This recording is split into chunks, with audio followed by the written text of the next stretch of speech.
dar continuidade ao Evangelho de Lucas. Durante toda essa batalha para estar aqui, foi bom, né? Muito bom que eu tive a oportunidade de conversar com o senhor. E nós vamos mudar um pouco o estudo. O título da mensagem de hoje, eu espero ser breve, para não ocupar demais o horário dos irmãos, 40 minutos atrasado. O título da mensagem de hoje é A Importante Lição de Aprender a Dizer Não. Olha, quem disse isso não foi eu, quem disse isso foi um pastor que a gente conhece muito, Spurgeon, que ele diz que para o cristão é mais importante aprender a dizer não do que dizer sim. E nós temos sido criados muitas vezes em um contexto cristão permissivo, onde nós como cristãos adotamos a ideia de que mansidão é aceitar tudo. Quando na verdade a palavra mansidão quer dizer que nós somos obedientes a Deus. E se nós somos obedientes a Deus, necessariamente nós vamos ter que dizer não ao mundo. Então quando a gente diz sim à santidade, a gente tem que dizer não ao pecado.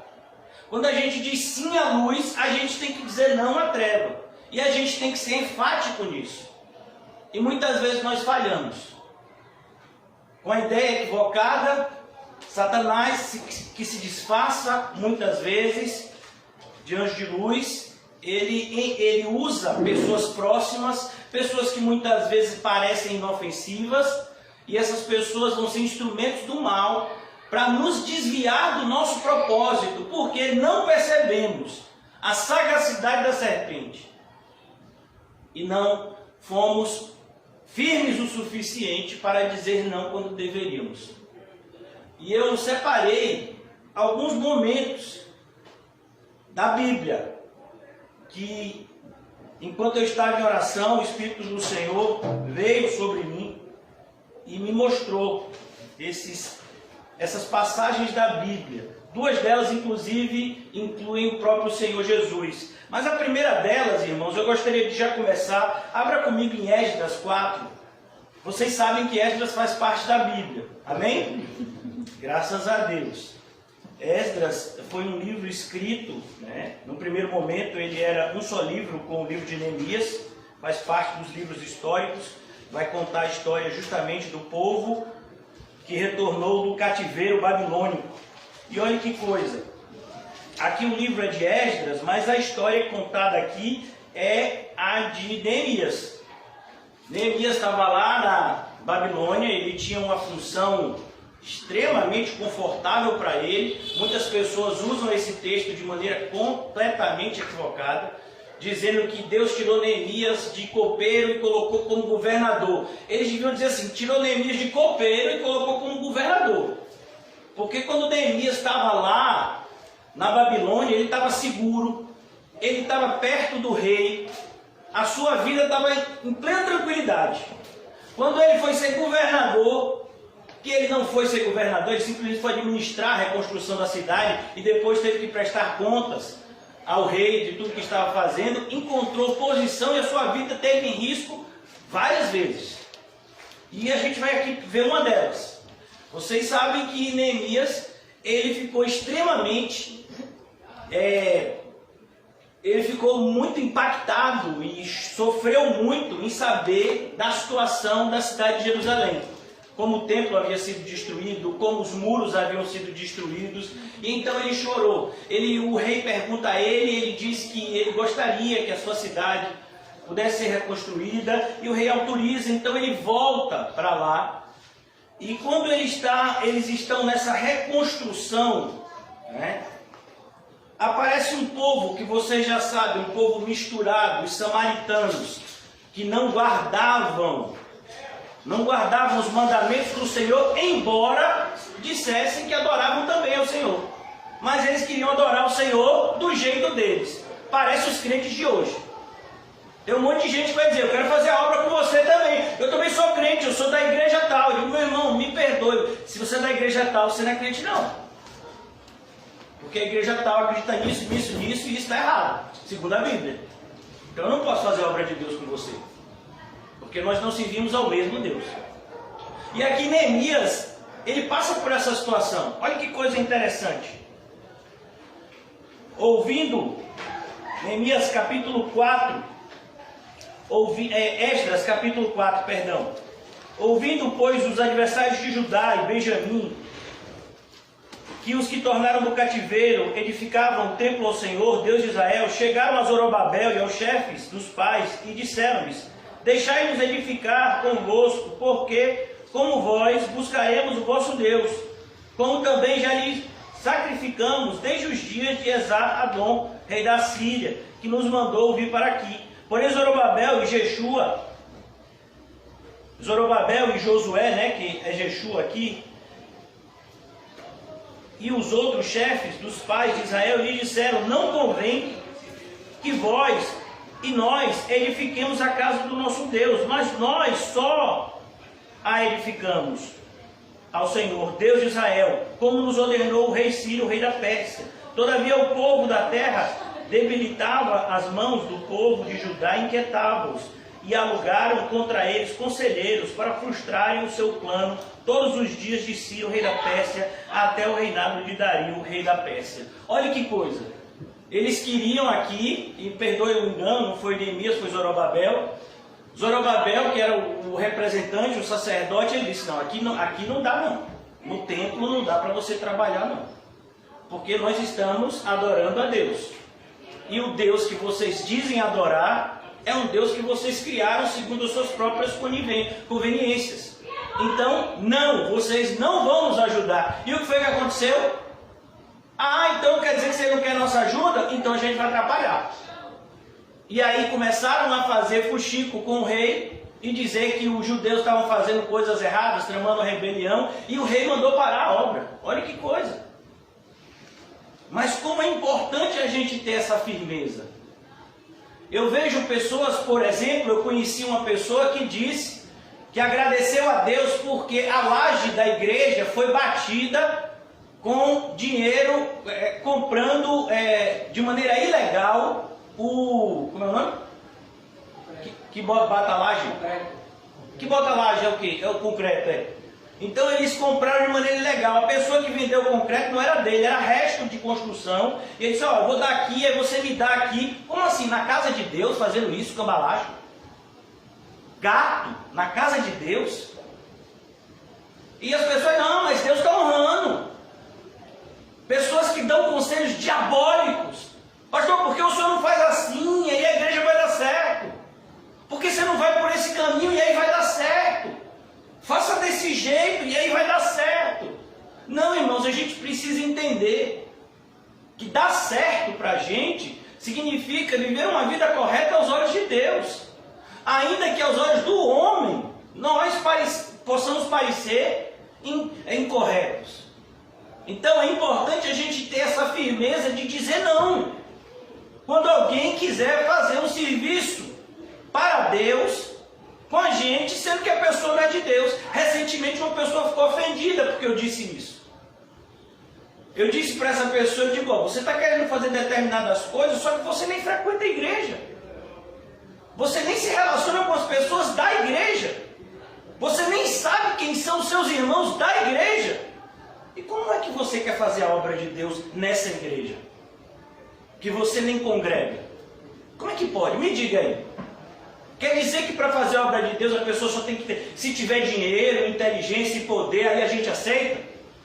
Se entrasse aqui talvez o prefeito da cidade, que por sinal fez faculdade comigo, e dissesse: rapaz, vou ajudar essa obra aí, vou dar uma casa. Não, meu irmão, a gente não quer sua ajuda não. A gente quer que você sente aí, ouça o evangelho. Se você se converter, para a gente isso está bom demais.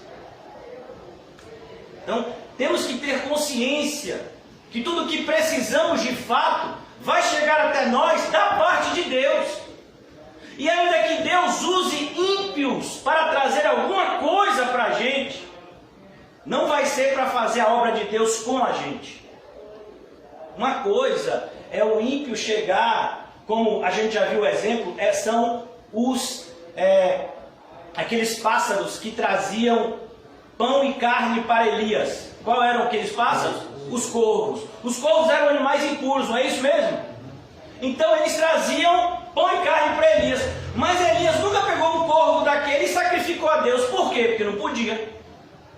aquele animal não prestava para o sacrifício, ele era impuro. Então a gente tem que saber diferenciar, irmãos. A gente tem que entender que fidelidade significa dizer não. Por exemplo, quando você diz sim no casamento, você está dizendo não a todas as outras mulheres, a todos os outros homens. Se você disse sim para uma pessoa, significa que você disse não para todas as demais. Mas parece que hoje em dia no cristianismo, não pode dizer não. Tudo tem que dizer sim. O cristão tem que aceitar tudo, de forma nenhuma. Muito pelo contrário. Os cristãos, eles eram conhecidos pela sua firmeza em relação aos seus princípios. E eles estavam dispostos, inclusive, a morrer, se fosse necessário.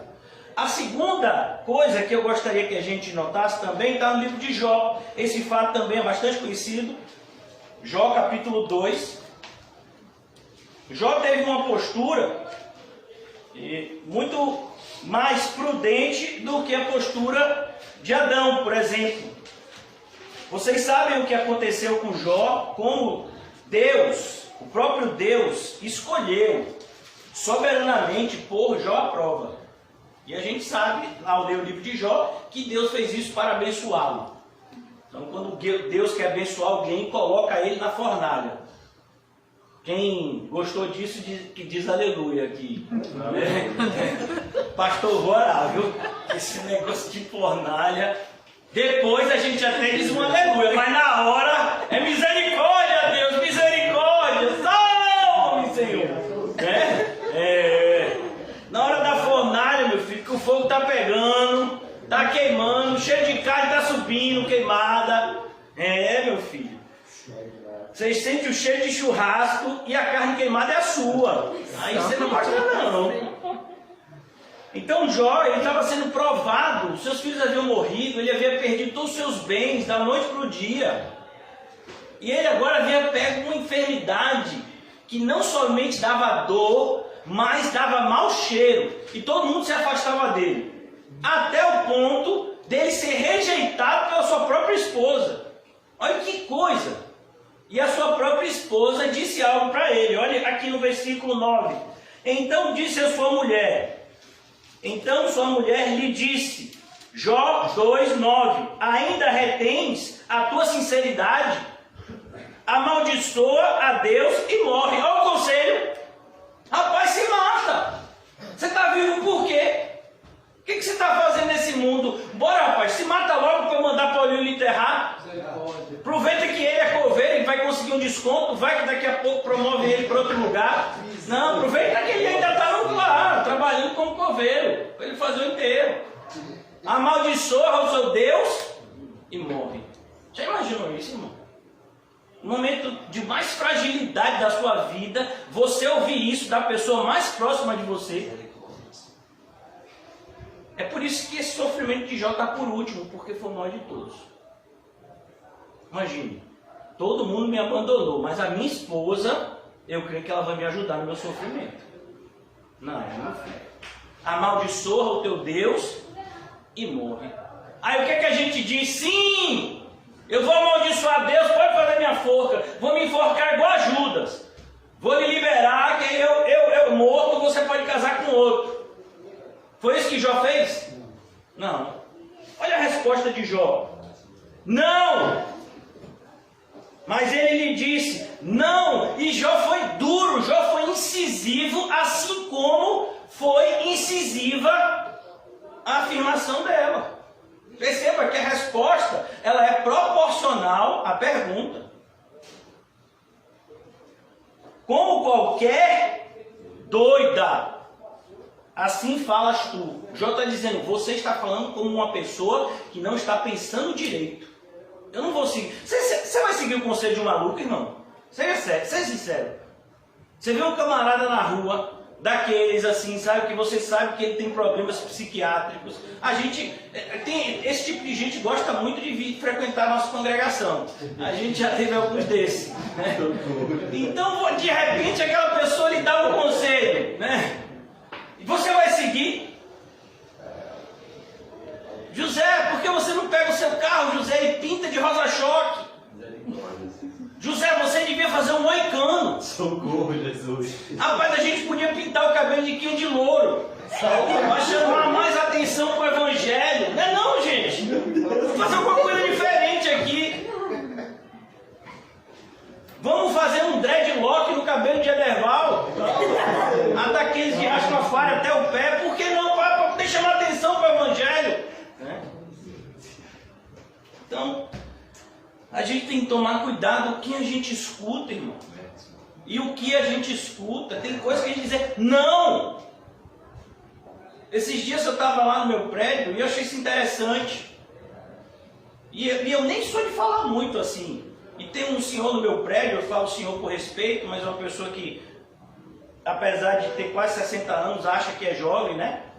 E aí estava lá na academia e falando, né, da vida dele, ele soltou um palavrão. Aí quando ele viu que era eu que estava na frente dele, ele disse, foi mal. Eu digo, por que eu estou aqui? Para você ver como é importante a nossa postura. Porque eu já tive uma conversa com ele, de como a minha vida foi transformada. Ele sabe como eu me porto, ele sabe como eu me comporto no prédio. Qual é o meu testemunho aonde eu moro. Então quando ele vai falar determinadas coisas, ele não tem liberdade de falar. A minha presença incomoda. Mesmo sem eu falar nada, só porque eu estou lá. Porque o ímpio não pode falar palavrão. E você sabe que o ímpio, meu filho, de cada 5 palavras, 6 é palavrão. Eu acho até dificuldade em fazer uma frase, né? E, meu Deus, como esse pessoal consegue fazer frase? Porque só bota palavrão nas frases. Coisa feia. Pessoas que parecem que nunca frequentaram uma escola. E na maioria das vezes são pessoas que têm até 2º grau completo. Mas parece que não frequentou nem o jardim da infância. E a gente tem que aprender a dizer não. Não, eu não vou fazer isso. Eu não vou quebrar minha aliança com Deus. Olha que coisa. Receberemos o bem de Deus e não receberemos o mal? Em tudo isso, não pecou Jó com os seus lábios. Olha que coisa linda. Há momentos na nossa vida que o nosso pecado foi o quê? Foi dizer sim. Quando a gente tinha que dizer não. O ímpio diz, você pode me levar ali? Não, porque é hora do culto. Quer ir para a igreja comigo? Depois do culto eu levo. Mas aí a gente diz, levo, depois aí qualquer coisa eu vou rapidinho. Não, meu filho. Primeiro que você não tem que chegar no culto em cima da hora. Tem que se preparar. Separar um tempo para chegar aqui antes. Estou falando isso para mim, que errei hoje. Chegar aqui antes, orar, como a gente sempre faz. Conversar com os irmãos. Aí você vai tirar toda a sua rotina espiritual para agradar uma pessoa que não tem compromisso com Deus. Porque se tivesse compromisso com Deus, nem lhe pedia isso. Muito pelo contrário, estava lhe ajudando. Porque sabe como é importante buscar em primeiro lugar o reino de Deus e a sua justiça, e todas as demais coisas nos seriam acrescentadas. Inclusive a gente vê aqui, a esposa de Jó era o quê? Uma só com ele, um só corpo, mas não é uma só alma. O marido pode ir para o céu e a esposa para o inferno. Olha o caso de Ló. Então a gente tem que aprender a dizer não, inclusive nessas áreas.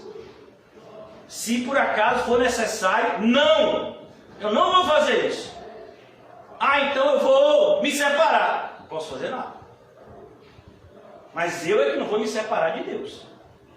O cristão precisa aprender que a palavra de Deus não deve ser só falada, ela tem que ser vivida. E eu tenho um exemplo, um outro exemplo, como eu falei para você, mais 2 exemplos aqui a gente vai concluir. Marcos 3:31. Amém? Agora é o próprio Jesus nos ensinando, com o seu exemplo. Nós falamos até sobre isso recentemente, eu creio. Marcos 3:31.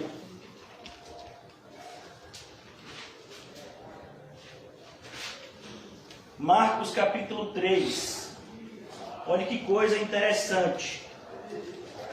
A sua família, ela já estava de olho em Jesus, a família de Jesus já estava de olho nele, achando que ele estava o quê? Fora de si, que ele não estava raciocinando bem. Então, em um determinado momento, eles vão buscar Jesus, como se Jesus estivesse exagerando. É mais ou menos assim. Vamos imaginar que alguém sabe que o estudo bíblico é 7h30. Hoje foi uma exceção, cheguei bastante atrasado, já pedi perdão aos irmãos. E vamos imaginar que a pessoa tenha na sua mente que o estudo é de 7h30 às 8h30 e já são 8h40. Aí a pessoa chega aqui e diz: vem cá, pai, bora! Bora pra casa, já são 8h40. O estudo é até 8h30. Não, eu vou ficar aqui. Não, você tem que voltar para casa. Mas eu estou em casa. Será que a gente tem esse compromisso? Será que a gente tem essa convicção? Que a gente está entre a nossa família aqui? Porque eu vou dizer uma coisa para você, irmãos. E talvez muitos vão achar mal de mim por causa disso. Faz parte do meu ofício. Muitas pessoas que nós convivemos diariamente não vão estar com a gente no céu. Você já sabia disso. Você só não queria ouvir isso. Mas é sua realidade. Pessoas que a gente tem carinho, que a gente tem afeto e que a gente vê que abertamente são hostis ao Evangelho. Elas não vão para o céu, irmão. Não adianta a gente tentar querer alargar a porta do céu. Ela vai continuar sendo estreita. A porta larga, se você apresenta um evangelho de porta larga, é para a sua própria maldição e para aquele que você apresentou. Quem de fato são as pessoas que vão viver a eternidade conosco são aqueles que estão aqui. E infelizmente nem todos que estão aqui, talvez, passem a eternidade conosco. Mas os que vão passar a eternidade conosco estão dentro da igreja. São aqueles que ouvem e obedecem.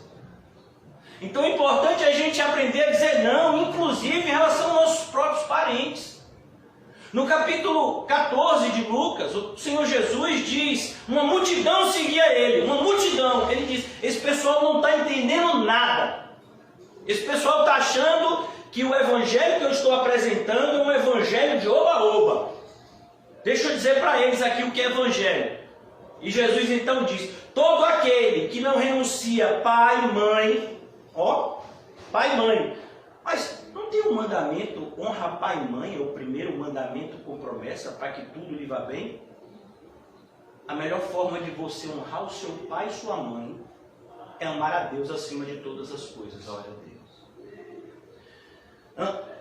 Todo aquele que ama mais o seu pai, sua mãe, sua mulher, que é a própria carne, seus filhos e filhas, irmãos e irmãs, e a sua própria vida, mais do que a mim, não é o quê? Não é digno de mim. O que Jesus está dizendo? Ele está dizendo: está reprovado. Não é que você é um cristão de segunda divisão. Aqui não é time de futebol, primeira, segunda e terceira divisão. Não, irmãos. A questão é: está dentro ou está fora? Lá em Apocalipse a gente vê isso claramente. Capítulo 21 e capítulo 22, o Senhor faz questão de repetir. Ficarão de fora. E ele fala 2 vezes a lista daqueles que ficarão de fora, em 2 capítulos seguidos. Por que 2 vezes? Bastava um só para que a gente entendesse. Não é todo mundo que vai entrar. Tem gente que vai ficar do lado de fora. E ficar do lado de fora do céu significa ficar dentro do inferno. E aqui ele está dizendo que a família dele devia ter cuidado. Chegaram então, versículo 31, Marcos 3, 31. Chegaram então seus irmãos e sua mãe. Olha que coisa. Irmãos no plural. A ideia aqui no original significa mais de um irmão masculino e inclusive irmãs. É por isso que tem alguns textos que diz: chegaram os seus irmãos e irmãs e sua mãe, porque ele também tinha irmãs. mulheres. Maria e José tiveram muitos filhos, como era de se esperar.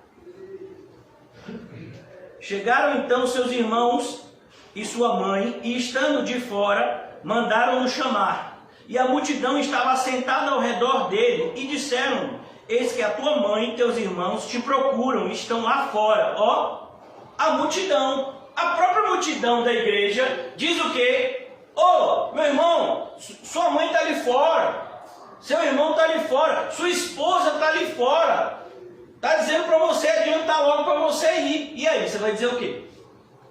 Ô irmãos, já chegou, né? Eu vou adiantar um pouco, tá certo? Você pode até fazer isso, mas aí você vai estar errado. Me perdoe. Pastor, mas isso é muito radicalismo. Irmãos, pode ser radicalismo porque o nosso cristianismo é medíocre. A gente está acostumado a um cristianismo medíocre. Por exemplo, alguém teve risco de morte para estar aqui hoje? Eu não tive. Eu passei por sérios problemas para estar aqui. Mas eu não passei por risco de morte. Pelo menos eu acho que não. Sabe? Tem pessoas que passam.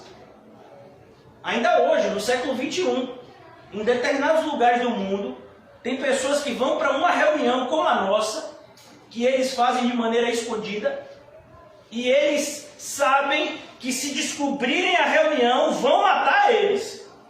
Ou então vão prendê-los para depois matar. E ainda assim eles vão. Você iria? Você iria? Sabendo dessa possibilidade, rapaz, eu estou indo ali para a igreja, e se denunciarem a gente, se delatarem a gente, chegar o pessoal lá, pegar a gente cultuando a Deus, louvando, estudando a Bíblia, vai matar todo mundo, ou então vai todo mundo ser preso. Eu tenho família. Você não sabe como John Bunyan foi criticado. Porque ele tinha 4 filhos, sendo que a sua última filha, que tinha o nome de Mary, ela era cega. E ele podia sair da prisão a qualquer momento, era só dizer que não ia pregar mais o Evangelho. Mas ele disse: se eu sair daqui, a primeira coisa que eu vou fazer é pregar o Evangelho. E ele ficou 12 anos lá. E você acha que não faltou nada? Você acha que a família dele viveu assim maravilhosamente? Com certeza os irmãos contribuíram e ajudaram a família dele, mas foi difícil. E muitas vezes ele foi mal falado e incompreendido. Rapaz, esse homem é um péssimo pai, como é que pode? Está lá na prisão pela própria vontade dele, sendo que ele podia sair da prisão a qualquer momento, ajudar a família dele, está aí passando necessidade, tem uma filha cega, deixa tudo isso nas costas da mulher dele. Isso lá é homem, rapaz? Você acha que ele não ouviu coisas semelhantes a essa? Você acha que o diabo não sussurrava essas coisas no ouvido dele de noite? Na prisão, no escuro? Mas a gente tem que aprender a ser filho, irmãos. Porque o apóstolo Pedro teve o seu nome mudado? Porque ele disse: olha, o Senhor Jesus disse a Pedro: Pedro, você não pode ser como uma cana, que é isso que significa o nome Simão. O vento leva para um lado, o vento leva para o outro. Pedro, você tem que ser como uma pedra, firme. E Pedro aprendeu tanto isso, que ele disse em uma das suas cartas que nós somos pedras vivas na construção de Deus. Então, você já entendeu que a sua família está aqui?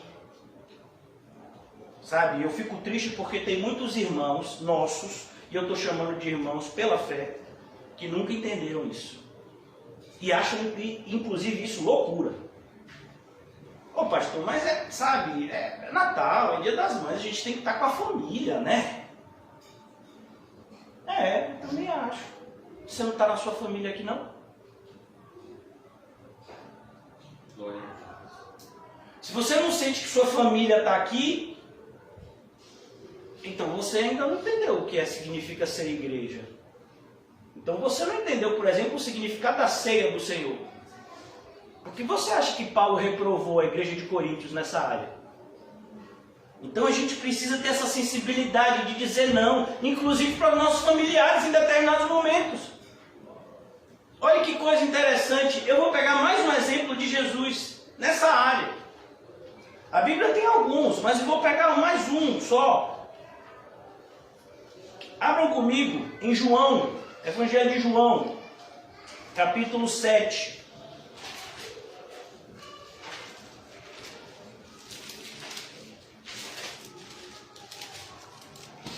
Eu não sei o que é que está escrito como subtítulo na sua Bíblia, mas na minha Bíblia, na que eu faço uso hoje, tem um subtítulo assim: A incredulidade dos irmãos de Jesus. Como é que está na sua? Está assim também? Está vendo? De quem? A incredulidade. Quem era que era incrédulo?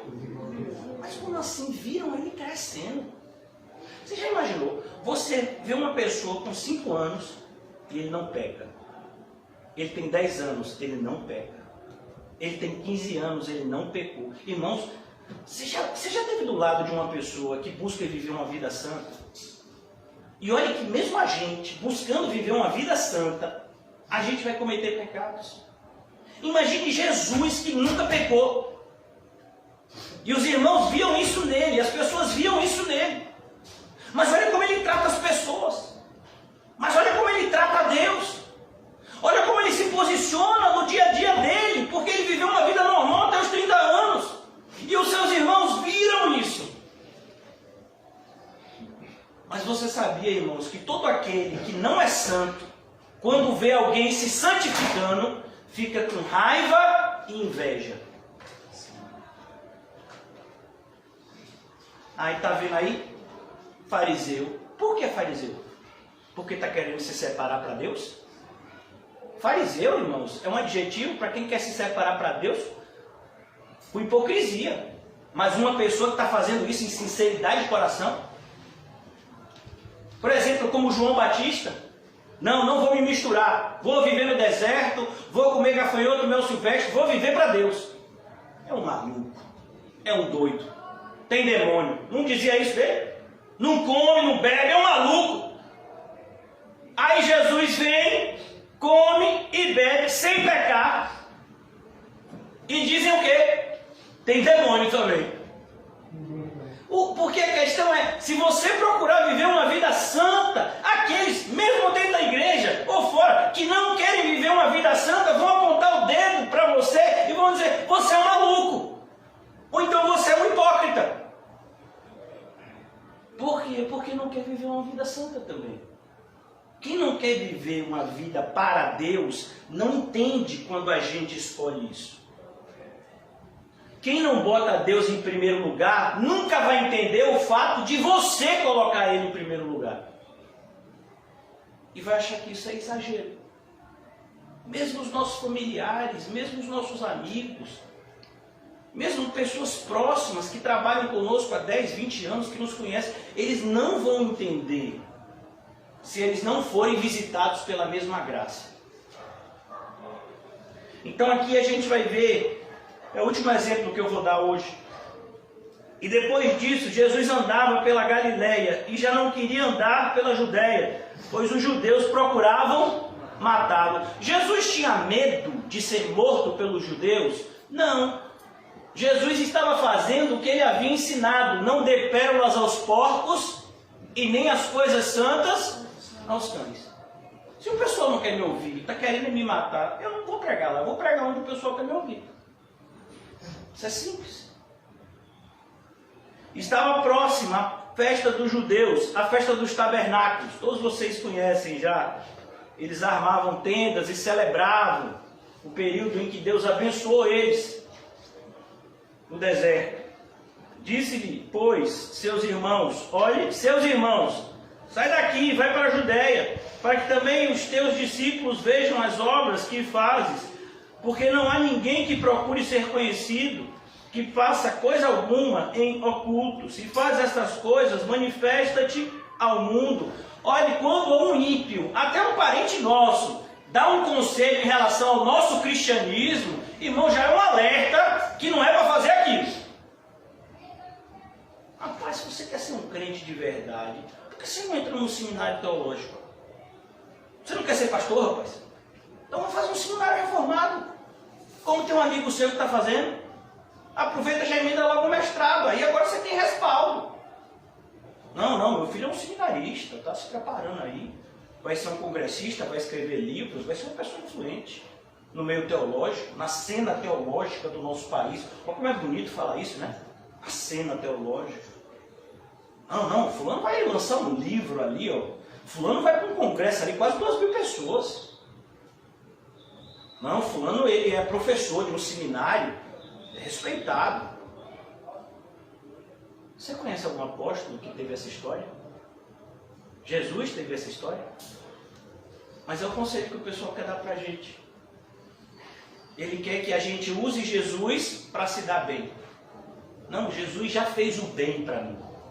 De maneira que eu não preciso mais de nenhum outro bem, a não ser o bem que Jesus já me fez.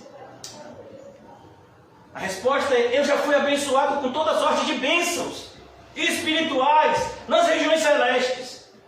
Eu não busco as coisas do mundo, eu busco as coisas do alto. Essa deveria ser a nossa resposta. Mas muitas vezes nós ficamos vulneráveis a esses ataques. E aí a gente até aceita o conselho do líder. Mas Jesus não. Jesus sabia quem era.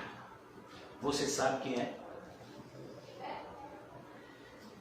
Porque, olha que coisa, não há ninguém que procure ser conhecido, que faça coisa alguma em oculto. Se faz estas coisas, manifesta-te ao mundo. Jesus não estava procurando ser conhecido.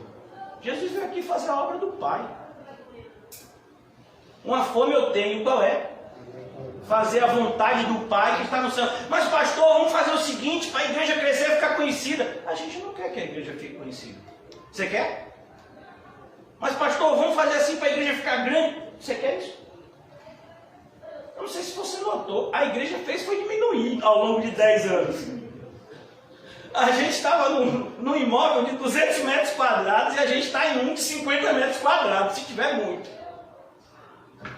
Ao longo de 10 anos. Não estou falando de um ano não, irmão, nem 2, é 10. Porque o propósito não é ser conhecido por homens, é ser conhecido por Deus. Esse é o propósito do nosso ministério. O Evangelho tem que ser conhecido. Mas o Evangelho ser conhecido não significa que as pessoas vão sentar no banco da igreja e ouvir, irmão. Muito pelo contrário. Muitos são chamados, poucos são os escolhidos. Quando as pessoas entendem o que de fato é o Evangelho, e só vão entender isso numa igreja verdadeira, numa igreja falsa, nunca ninguém vai ter noção do que é o verdadeiro Evangelho. Porque está numa igreja falsa. Então quando você está numa igreja falsa, meu filho, você senta naquele banco e se sente à vontade, porque você não está numa igreja, você está num covil de ladrões e salteadores, então você se sente à vontade. Mas aí quando você vem para a igreja verdadeira, quando você vê o custo do discipulado, quando você entende o significado de santificação, você diz que nada, varão, aí não, aí é exagero. Quando o pastor fala coisas duras de se ouvir, o que é que a gente faz? A gente muda de comportamento? Não, a gente muda de igreja. Pastor pregou um sermão, você viu? Vi, rapaz, tudo verdade. E aí, você vai mudar? Vou mudar de igreja, vou para aquela ali. A maioria fez isso ao longo desses 10 anos, sabia? Os irmãos mais antigos sabem disso. Sermão mais duro. Você viu o que o pastor disse? Rapaz, eu não fico mais aqui não. O irmão não falou verdade. Eu sei que é verdade, mas quer dizer que só tem verdade aqui? Eu vou ouvir a verdade em outro lugar, que seja mais agradável a mim. Olha que coisa. Uma vez eu conheci uma pessoa, perguntei, por que você não foi para a igreja? Ah, não, eu fiquei aqui em casa ouvindo pregações pelo YouTube. E é a mesma coisa. Alguém já experimentou comer virtualmente? Já experimentou isso? Alguém já fez isso? Então isso é maravilha. Você pega aqueles programas, né? Como é? Masterchef. Ah, hoje eu comi uma macarronada lá, não sei o que. Essas comidas chiques, né? Como foi que você comeu isso, meu filho? Não tem esse negócio que tem aqui no Brasil. Ah, eu comi pela televisão, pelo YouTube. Eu vi o chefe preparando lá no YouTube um escargot de não sei o que. E estava delicioso. Ele estava fazendo aquilo ali e encheu sua barriga. Rapaz, hoje eu comi os 3 Big Mac. Foi mesmo. Naquela propaganda era uma mordida.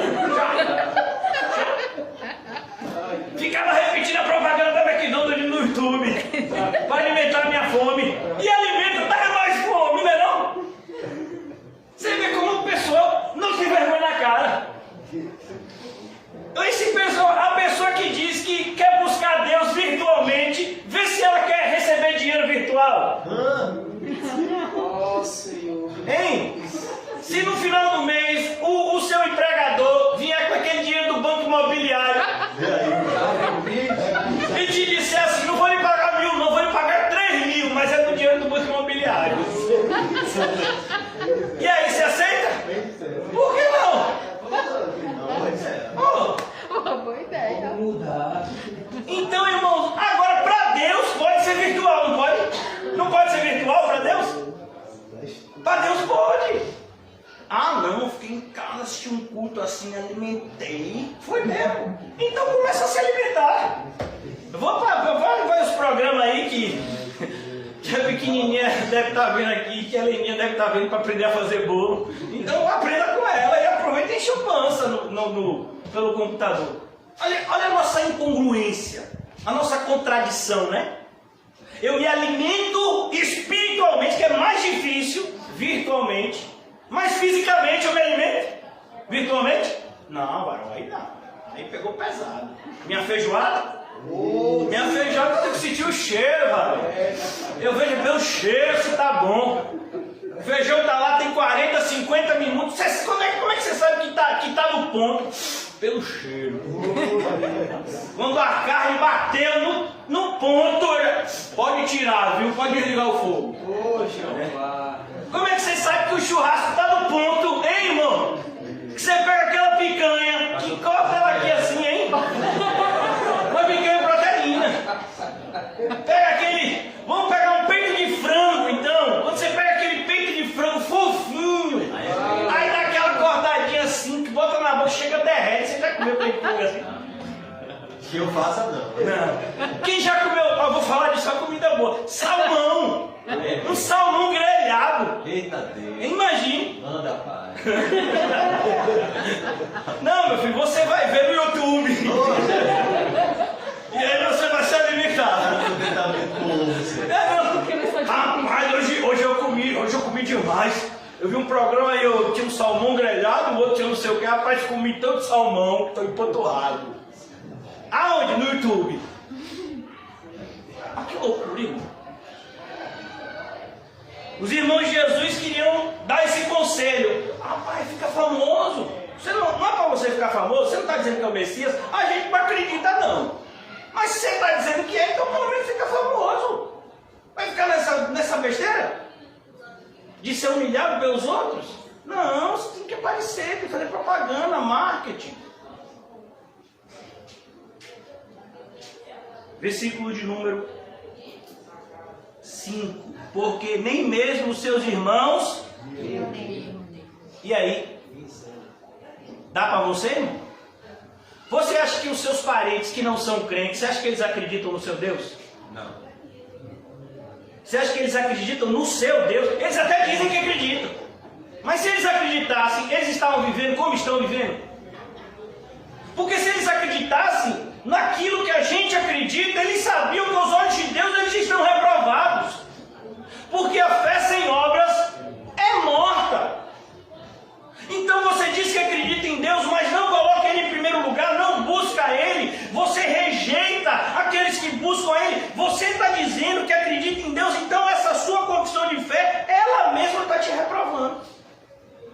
É como Jesus disse aos fariseus, vocês estão dizendo que enxergam, né? É por isso que vocês vão morrer em pecado. Se vocês dissessem que eram cegos, eu podia ajudar vocês. Aí você chega para uma pessoa e diz, você está dizendo que é de Deus, mas você não é, olha a vida que você vive. A pessoa ainda fica ofendida. E todo aquele que se sente ofendida, ou ofendido, vai fazer o quê? Vai ofender o outro também, não é assim? Então quer dizer que é só você. É só seu Deus. O céu é só para você. O céu, irmãos, é para aqueles que ouvem e obedecem. Jesus então dá uma importante lição, eu já quero concluir. Passei bastante do horário. Disse depois Jesus, ainda não é chegado o meu tempo. Olha, Jesus diz, eu não tenho satisfação a dar. Me perdoe, vocês são meus irmãos. Não é o meu tempo. Não é vocês que vão dizer como eu vou viver meu cristianismo. Eu sei o que eu tenho que fazer. Ó, A Bíblia me diz. Eu sei o que eu tenho que fazer. Eu não vou ouvir um conselho de uma pessoa que não está seguindo a Bíblia. Você vai ouvir o conselho? É como se você tivesse com o GPS na mão.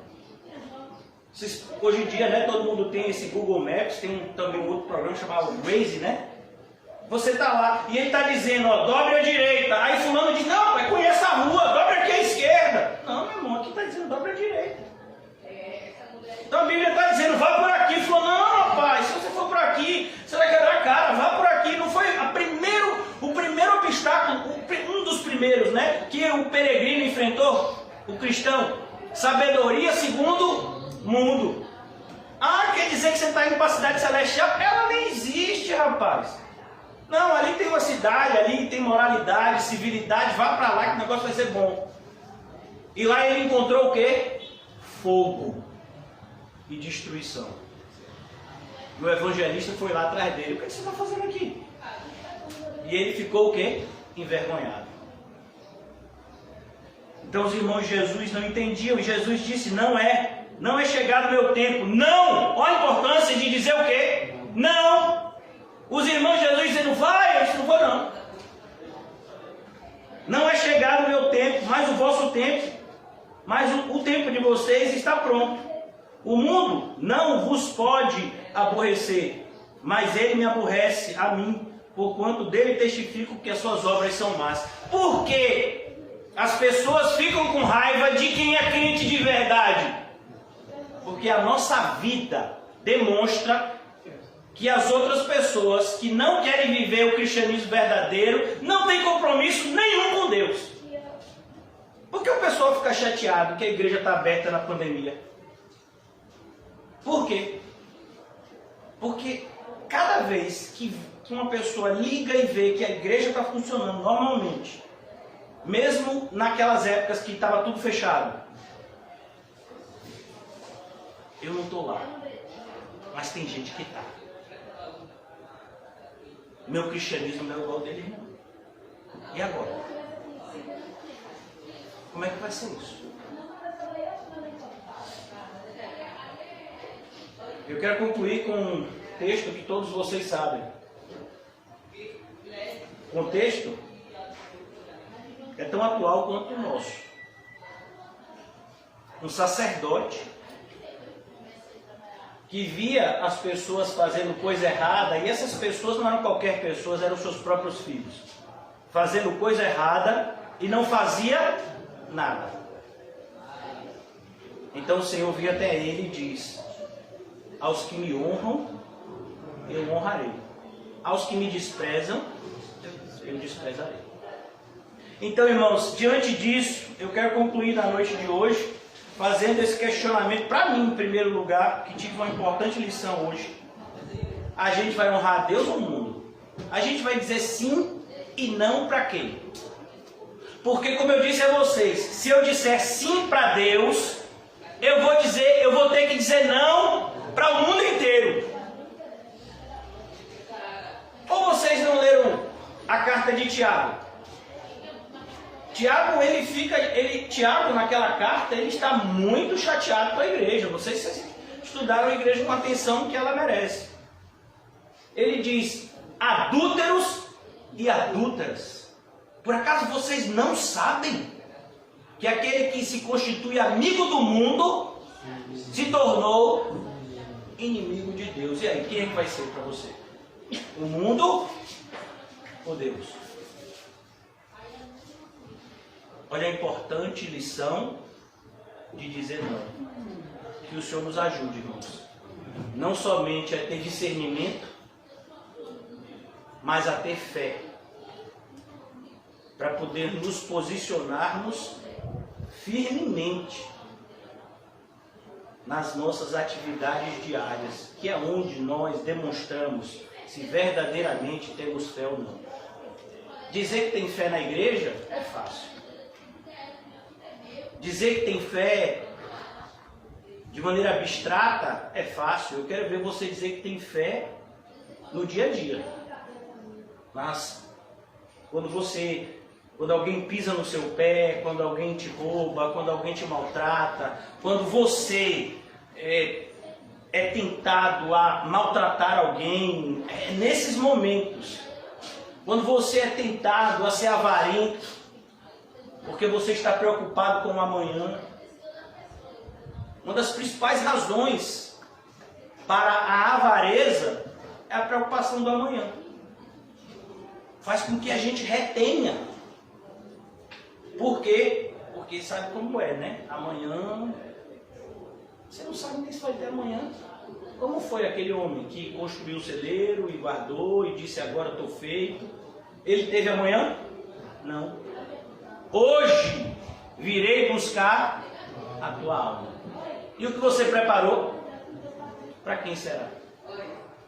Que o Senhor nos ajude, irmãos, a ter o discernimento e a fé necessárias para viver o nosso cristianismo de maneira a ser luz e sal, como o Senhor predeterminou que fôssemos. Vamos orar. Ó Deus, nos perdoa, em primeiro lugar me perdoa, Senhor.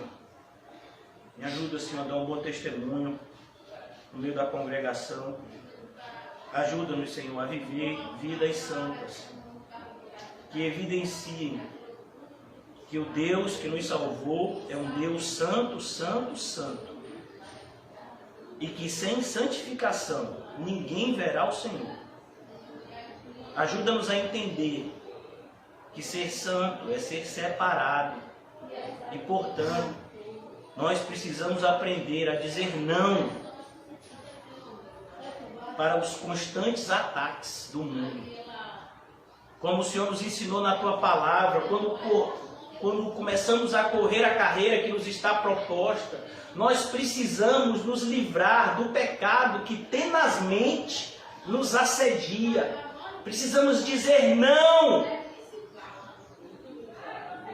para os convites do mundo. Se de fato nosso sim para o Senhor foi verdadeiro. Em nome de Jesus, ajuda-nos a entender essa verdade, a recebê-la e a vivê-la, Senhor, a começar de mim. Em nome de Jesus, amém e graças a Deus. Amém, irmãos? Saúdem-se mutuamente com um cumprimento santo e diga para você: eu tenho que aprender a dizer não. Eu tenho que aprender a dizer não.